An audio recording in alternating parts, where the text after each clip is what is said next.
Hey, yo, it's Dominic D'Angelo. It's Rumored Innuendo, and I'm here with Mr. Robert Karpus, WD Creative _ish. Robert, happy Tuesday to you. We got some stuff to talk about. You are looking thugonomics with that hood up. Sure. I haven't even looked at the run sheet. I've been running around like crazy today, so I'm excited for whatever it is that we're going to be talking about today, Dom. I'm sure it's going to be amazing. Oh, Monday Night Raw was on last night. Yeah, that whole thing going on, right? Heard of that? Mm-hmm. That's It's a fine. pretty.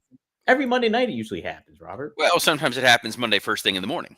Oh, Sometimes it's midday. Sometimes they're in Belize, and it's whatever time it is in Belize. And you better Belize that E is joining us, and he says, "What's up?" what's up? What's up? Wrestling Old Head says, good day to you all. R&I, anyone else have Back to the Future flashbacks when Braun pushed Logan Paul? I swear I heard Braun call him Butthead. That is I'm very- always good for a little Back to the Future reference, so thank you for that.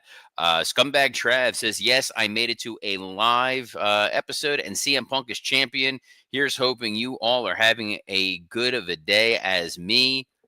Yes. Let's all hope we're having a scumbag-tastic day. Willie Thornbrew says, if Logan Paul joins the Vision, is he going to wrestle more often now? No. I don't think so. No, he's not. Jeff Henninger says, hello, R&I. And here I thought we were getting a babyface Logan Paul.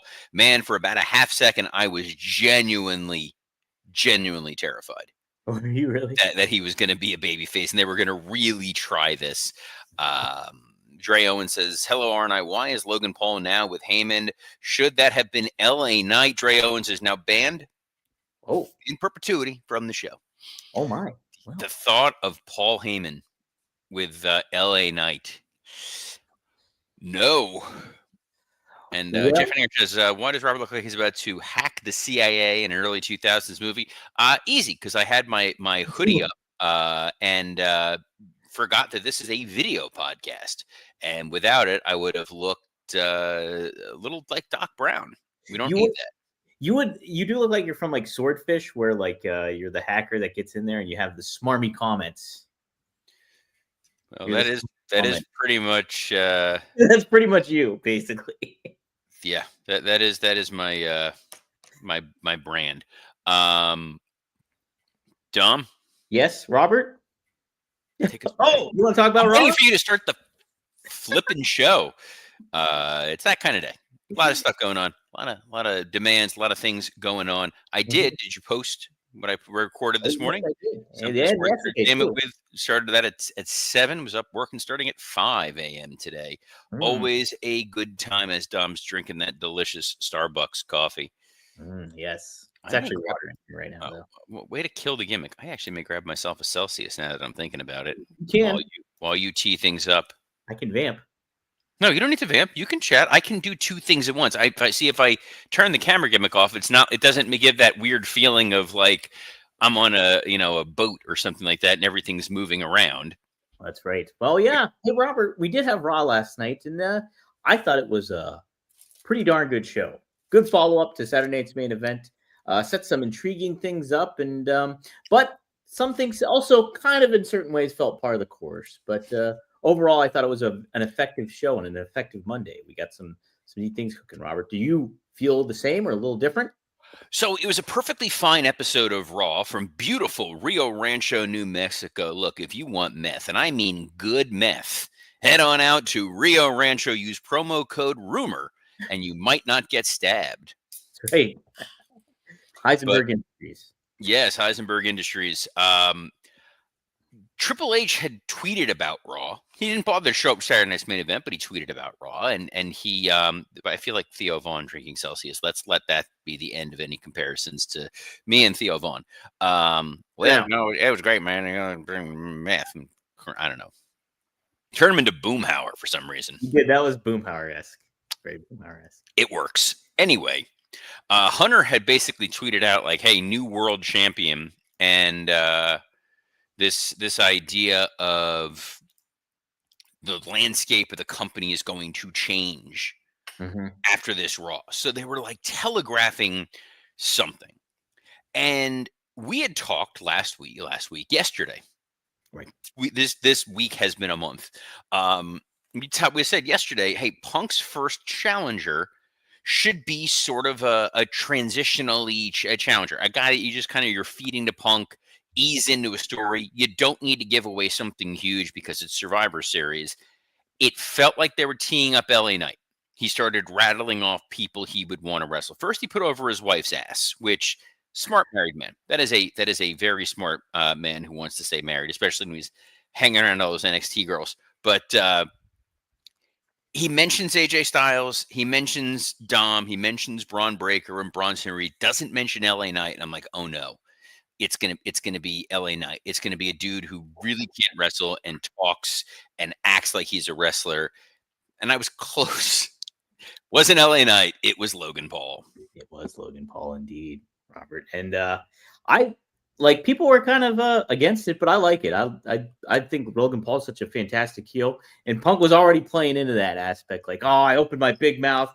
No, go to SmackDown, all that kind of thing. And I thought that was kind of a fun dynamic. And then obviously you have Heyman, the Vision getting involved, and then the tease that Logan Paul is he actually aligning with CM Punk, and is he going to be an unlikely ally? Look, there was about a half a second where I was genuinely worried that they were going to have the hubris to say, let's make Logan Paul a babyface. You already had Hunter trying to make Donald Trump a babyface yesterday. Wait, So explain that. I'm unfamiliar with that. Hunter made comments. He was at the White House. That's why he wasn't. He was at a White House event. That's why he wasn't at Saturday Night's Main Event. And he was putting over Trump. And part of his praise of Trump made a lot of sense. It was the idea of Trump was great in the WWE because he embraced the role. He wasn't afraid to look foolish. He wasn't afraid to look like an outsized character. And he's not wrong. I was there at the time when Trump was there. It was like that guy, as a celebrity, was not afraid to play in the WWE environment. WWE is very similar to Saturday Night Live. When Yes. you're a celebrity and you're in on it and you're okay looking foolish and going all out, it's going to be better. If not, you're Jeremy Piven. Right. So from that perspective, like, all right, but the idea that Logan Paul was going to be a full-fledged babyface felt a little insane. But also, everyone was expecting a Jey Uso heel turn by the end of the night. For sure, for sure. And Robert, I gotta say, I'm always kind of like, I always like that storyline of, an unlikely bedfellow or somebody that you would not expect coming into play and making the save for you. And the Nikita Koloff, Dusty Rhodes aspect of it all, I think is cool. But yeah, I think Logan Paul, would he necessarily fit that bill? I don't know. I don't know if I would want Logan Paul to be an unlikely bedfellow, but guys, Hey, whether your bedfellow is likely or unlikely, can we talk to you about our friends at Blue Chew? Logan Paul is a dick, and he certainly entered the room dick first. Blue Chew isn't just a tablet, it's a cheat code for your crotch. Stronger, harder, longer lasting, like someone gave your downstairs a pep talk and a gym membership. Blue Chew is the original brand offering chewable tablets for better sex. Guys, this isn't just about performance. It's about establishing your legacy. And we've got a special deal for our listeners. As always, get your first month of Blue Chew free. Just use promo code RUMOR at checkout. Pay $5 for shipping. That's it. Join Blue Chew's mission to upgrade humanity one thrust at a time. Head to BlueChew.com for more details and important safety information. And we thank Blue Chew for sponsoring this episode of Rumor and Innuendo. Yeah, Robert. So not only did we have the Vision and CM Punk get mixing it up early on, but we did have an opening match, and that happened to be at the Penta. Stephanie McCoy and Nikki Bella going up against Roxanne Perez and Raquel Rodriguez. We get Perez and Rodriguez getting the win, and Nikki Bella feeling the effects of a loss afterwards. What do you think of this, Robert, as an opener? At least they got it out of the way early.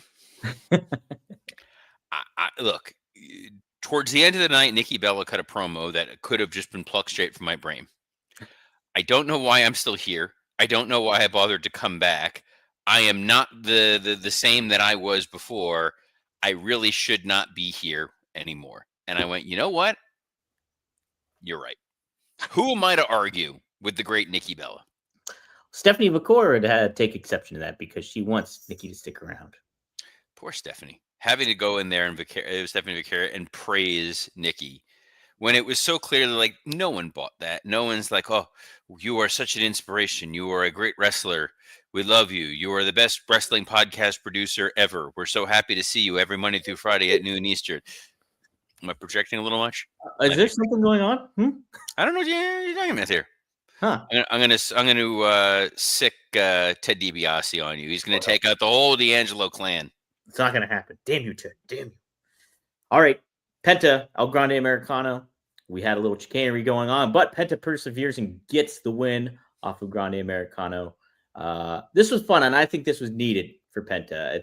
He felt like a big deal. The crowd reacted to him really well. This seems like a good momentum shift for him. I don't know. Do you feel differently, Robert? Yeah, it was a good win.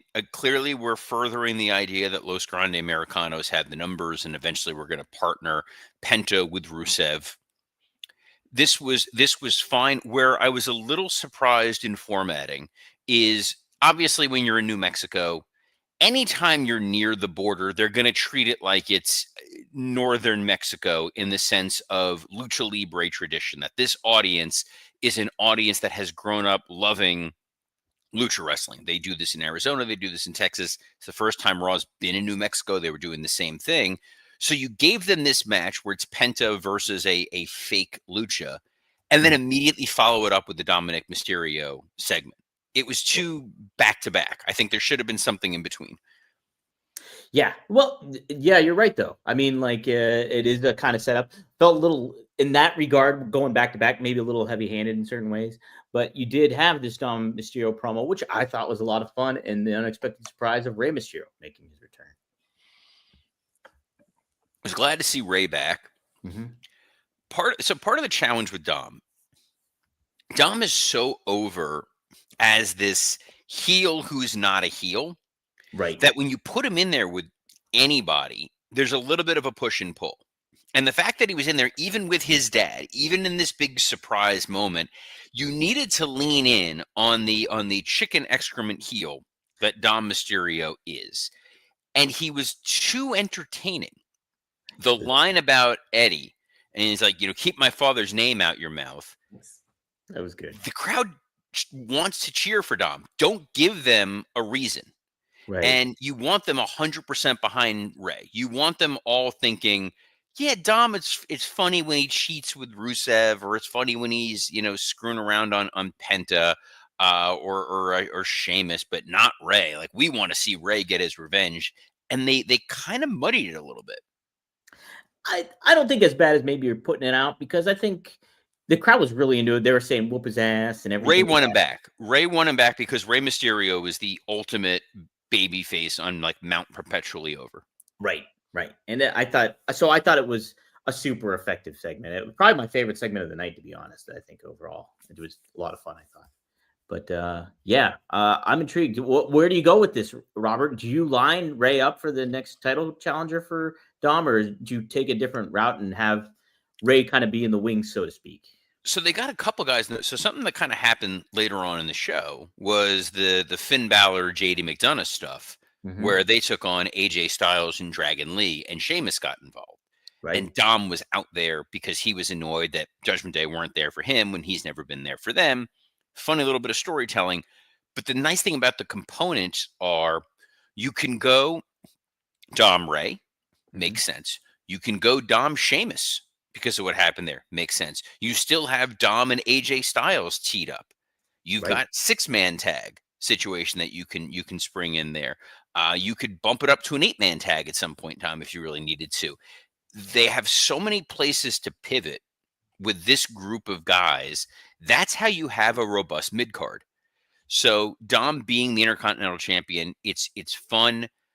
I think Dom versus Ray at Survivor Series is a somewhat big enough match that it can buffer the War Games matches themselves, and then you have sort of one other add-on somewhere else. And a 4-match card for Survivor Series is totally fine. Would you holster that, though? I just feel like Ray Dom is another big match that should be almost reserved for WrestleMania again. Or am I off? You got a long time between now and Mania. I know you do, but it just feels like that to me. I think you've got Ray back. Do the one-on-one match, because I don't think they can hold Dom back as a full-on heel for much longer. I think that's fair too. That's definitely fair. Speaking of Intercontinental Champions, we had Becky Lynch interrupt Joe Tessitore and Wade Barrett to make her claim against Maxine Dupree. And, Good. I don't want to hear Joe Testatore's voice ever again because I now and forever are going to associate it with that Florida Georgia game from Saturday. And as much as I loved Joe Tessitore, wow. now it's like I hear him and I just think of like, nope, he was one of the harbingers that called one of the darkest days in American history. The robbery that was absolutely a catch. Go back and watch it. I know it. Byron Saxton knows it. Sports Illustrated knows it. Becky Lynch knows it. Becky Lynch knows it now too, man. So Joe Tessitore took a heel turn. I didn't know that. He's always been a heel, Dom. You weren't paying attention. Wow. All right. Well, what'd you think of this segment here, Robert? I like it. Like Becky coming out of the crowd unannounced, rallying against Maxine Dupree. All it does is add further credibility to Maxine Dupree, which is something that the WWE desperately needs to do. And the fact that Becky wants to utilize her platform and her time as Women's Intercontinental Champion to elevate Maxine, who's been working hard. I love this. I think this is great. Maxine has been improving her game, and now it doesn't feel like a novelty storyline. It genuinely feels like she's gotten under Becky's skin. You want to see a straight up match with these two. It could take place on a Raw, and it'll feel like, hey, that's a 9 o'clock main event. That's a 10 o'clock main event, not this is an 8:30 slotted match. Right. And I think it speaks to the talent of Becky, just like, and builds her resume, and then in turn builds the people she's working with resume. So like Lyra Valkyria and Maxine Dupree. And so I think this will go into a good, if things develop well enough and everything like that, this will be a real sticking point for all those girls. So I like it, Robert. Up next, Robert, we had Bayley and Lyra Valkyria. Speaking of Lyra, going up against the Kabuki Warriors in tag team action. It is the Kabuki Warriors who get the win. Valkyria gets tapped out after an inadvertent bump onto Bayley, and we had a save by Alexa Bliss and Charlotte Flair. This compelling enough for you here, Robert? Loved it. This worked perfectly. We've been waiting for the Bayley heel turn. We still haven't gotten it. It got the Kabuki Warriors a win.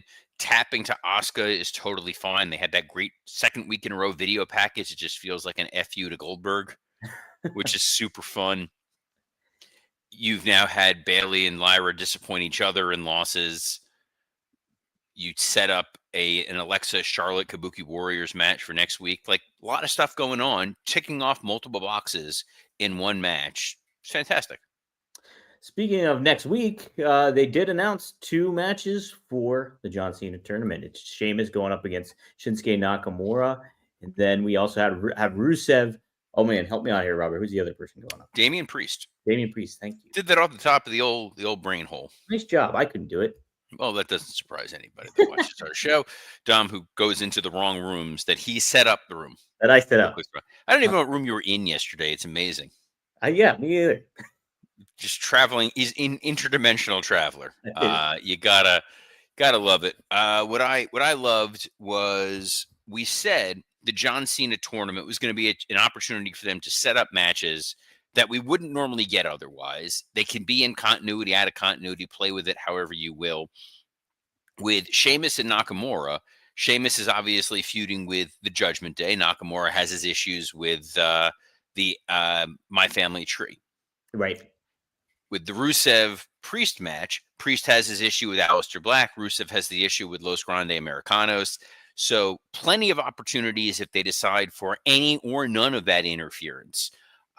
Something that I did like was the Jey Uso promo with Punk that made a little bit of sense in saying like, hey, I'm cool with you simply because you didn't cheat. You didn't take any shortcuts. Nobody interfered. There was no LA Knight, Braun Breaker, Bronson. Like, you just beat me straight up. We're cool. Yeah. And then Paul Heyman showing up later as the devil on his shoulder, which would have broken his shoulder, saying like, I see what you're doing. I know what's going on here. You guys are aligned. And then we got the swerve, bro. Swerve, bro. Swerve. We got Swerve, not Strickland. Not Principal Strickland. No, Keeping the Back to the Future going. Oh my God, yeah. Well, Robert, we also had that tag team match too, the World Championship tag team match, AJ Styles and Dragon Lee versus that Judgment Day. And sure enough, like you predicted, Sheamus gets involved. Styles and Lee retained. What do you think of that? Crowd chanted, "This is awesome." So, for all intents and purposes, that's a win. It Mm-hmm. was good. We talked about it a few moments ago. It got you a bunch of different stories, and it didn't overshadow your main event tag title match or tag team match, not title. Yeah, that's right. So yeah, let's get to that main event. Double count out goes down, and we have a confrontation nearing the end after the fact with Logan Paul shows up looking to defend CM Punk, but pops him with those brass knucks and then hands those brass knucks over to Mr. Heyman. And it appears, could that signify that Logan Paul will be with the Vision? What do you I, think, Robert? I think it signifies that they got to do the maths as we get closer to War Games. And we kept saying, we don't know what's going to, we thought there was a clear path for War Games, and then things got a little murky. Now it kind of feels like it's more of strange bedfellows on the babyface side. LA Knight has issues with Braun Breaker and Bronson Reed. Roman Reigns has issues with Braun Breaker and Bronson Reed. CM Punk has issues with Braun Breaker and Bronson Reed. Jey Uso has issues with Braun Breaker and Bronson Reed. That's 4. On the other side, you got Braun Breaker and Bronson Reed. That's 2. Let's do some maths here. 4, Okay. 2. You need 5 and 5. Yeah. Logan Paul being the third man in that match, hey, that makes a hell of a lot of sense. He can go in there. He can do the War Gamesy stuff. It's fine. It can literally be a one-off. And then you need to add 2 more guys or 1 more guy and 1 beast. So obviously Beast Mortos. Yes, of course. Or maybe Brock Lesnar. Oh. Yeah. So it's kind of fun. We'll see what ultimately happens. But that feels more War Gamesy than this other path, which felt like the MFTs going up against like Team Sami Zayn and Nakamura and Fraxium. Yeah, or the Wyatts or something. So they pivoted pretty nice. You got a couple options of where you can go with CM Punk. You can go with Punk and Logan Paul main eventing a Raw or a Saturday night's main event, and I think that's fine. And still get a big Survivor Series match out of it. Yeah, I think that's fair. I think it's fair. I think it's a fun, kind of intriguing element to add into play. I think those two will have good promo exchanges back and forth, and you can have a lot of fun with that. So overall, I thought it was a pretty good Raw, Robert. I liked it. It was totally fine. I think the one guy that's sort of lost in the shuffle right now, coming out of Saturday Night's main event, is Cody. Yeah, Cody is a little bit, and hey, he had a little bit of an interview, Robert.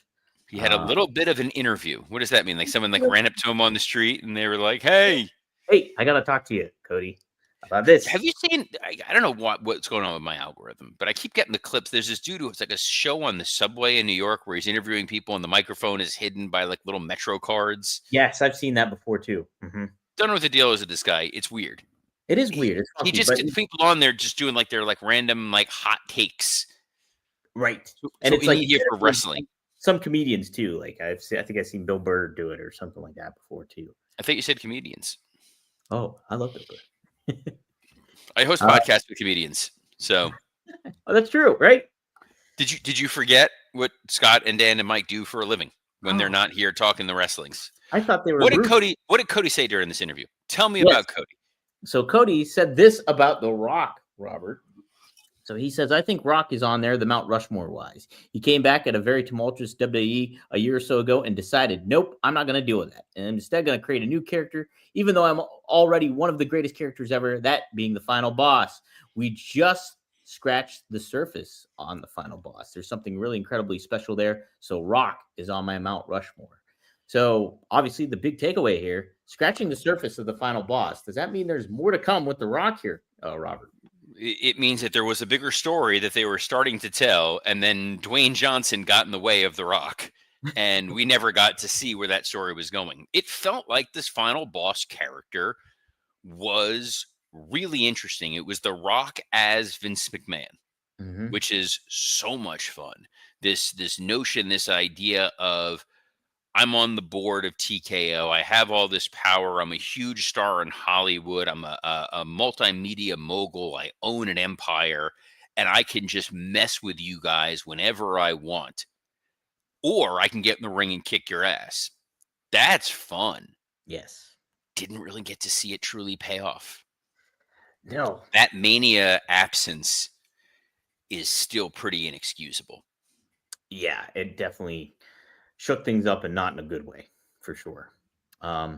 Cody had another comment here. He said, in regards to like his persona and how he might be portrayed in WWE. So this is what he had to say. I think a lot about it now because now I'm often put out there as the face of the company. And I don't know if that's accurate or not, but I think often where I'm positioned and I'm honored by that role. But I think, is he still inside, referring to himself as the American Nightmare, Cody Rhodes? I know it's like a crazy thing. Is this disruptor? Is he still in there? How would he approach this? How would he feel? I try everything I can not to become a corporate version of myself, even in the most corporate settings. It could be quite easily, actually. You get everything you ever want, and then you got to find it inside. Is it still lit? Is it still on fire? What I took from that, Robert, was yeah, you don't want to be that conventional corporate face. But at the same time, too, it made me think about the storyline that's currently going on with him, too. And Cody's a smart person and kind of sees 2 steps ahead in a lot of ways. Do you think this is in reference to what he's currently doing, too? I think it's a little bit of him trying to acknowledge that what made his return so successful, made his run outside the WWE so successful, was he was an outsider. He was a disruptor. Mm-hmm. And when you're the disruptor and you become the establishment, you lose a little something. Mm-hmm. And I'm fine with him being to some extent corporate without him being the degree of corporate he was in AEW. In AEW, he was legitimately a front office executive. He was the guy who was trying to manage talent. He was the guy who was trying to worry about publicity for the organization, as well as what's best for his character without being too selfish. I Sure. think if he could have redone that stupid stipulation where he can't go after the world title, Yeah. they probably would have redone that. This version of him is, yeah, he's a little selfish in the what can I do to make sure that I get over, but it's how do I get the company over, and what do I do to make things not feel stale. That he's open to different ideas. If they come to him and say, hey, we want to turn you heel, I think he could find a path forward to making that work. But that's future Cody's problem, and our future problem will be coming back tomorrow to preview Dynamite and talk all the other exciting news and notes. I want to get a little into the listening to Something to Wrestle With, which is here on the Ad Free Shows Network, of which we are a part of. JBL was on with Conrad and talked about how he believes that Vince McMahon will have a book in the next year or two. Oh, So that could be kind of interesting. I'd love to chat a little bit more about that with y'all tomorrow. And Dominic and I will be back at noon Eastern on plethora of platforms, including the WWE Creative _ISH X account, the at Dominic D'Angelo X account, the at SE Scoops X account, the at Podcast Heat X account, as well as on YouTube on Rumor and Innuendo, Podcast Heat, and ad-free shows. That is a lot of shilling. So on behalf of, now I know why you wear something on your head. It's kind of fun. On behalf of the other guy who's got his slightly balding head covered, Dominic D'Angelo, I'm Robert Karpolis. Best of luck in your future endeavors. uh-oh. Don't hack us, Robert, please. Okay, the show's ending now. Shh.